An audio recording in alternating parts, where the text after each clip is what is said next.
let's see, we'll harvest this here trunk bed. It's here King Cab Ford F-150. Ground men have already loosened the bolts, and that's how that works. Sometimes they'll have trouble with a bolt or two, but they get most of them, and I'm able to break the other bolts off. And so that's how we get truck beds here. The ground men will take and loosen the bolts and pop them off.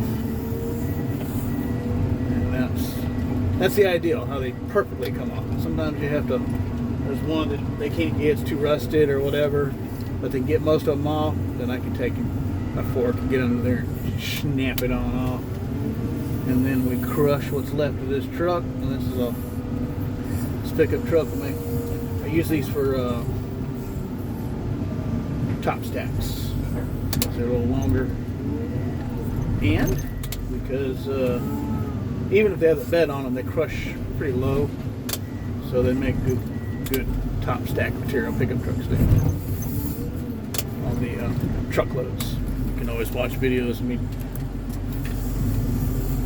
loading trucks to see what I'm talking about if you haven't already.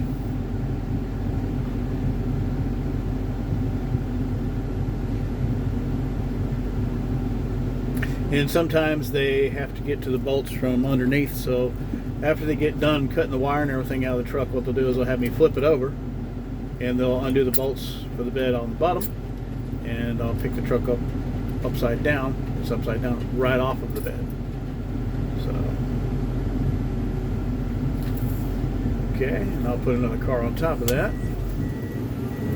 I'll make a good 2-car top stack for a truckload. And this truck bed down here we can now use for motors, transmissions, dash wiring, heater cores, used for radiators. They'll use it for catalytic converters. They use it for different things here.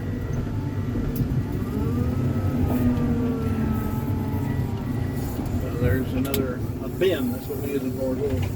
Little bins on the forklifts, and my loader here can pick up and move stuff around. That's how I harvest a truck bed. And, I don't need one right now at the moment, so I will set this.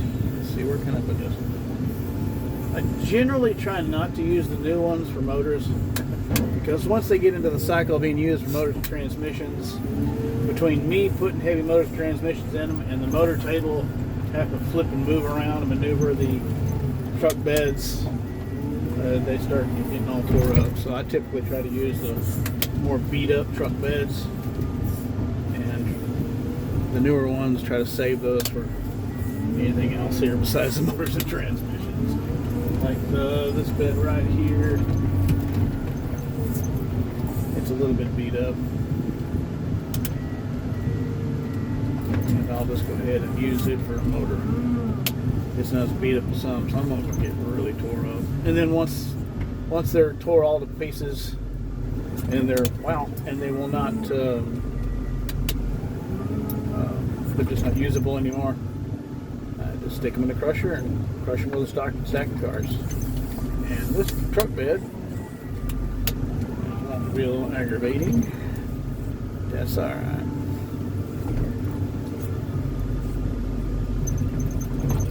Don't be shy, buddy. You're coming with me.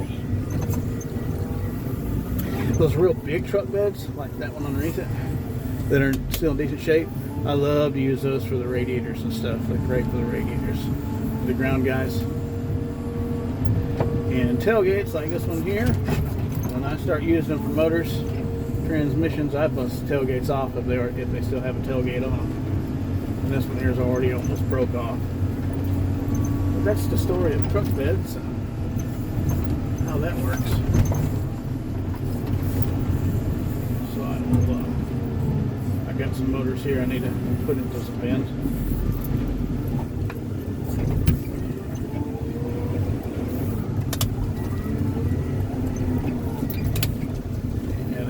cable is still hanging on here.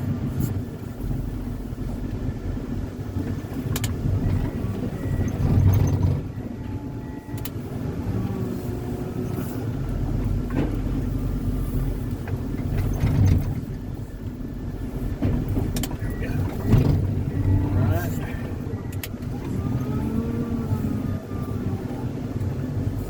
I really do wish we did have something different than truck beds for the motors, transmissions. Like some sort of heavy duty type of bins or something, at least for them. Truck beds, like I said, they're great for just the wire and radiators and stuff like that. Scrap aluminum pieces and things like that. And that's how that works.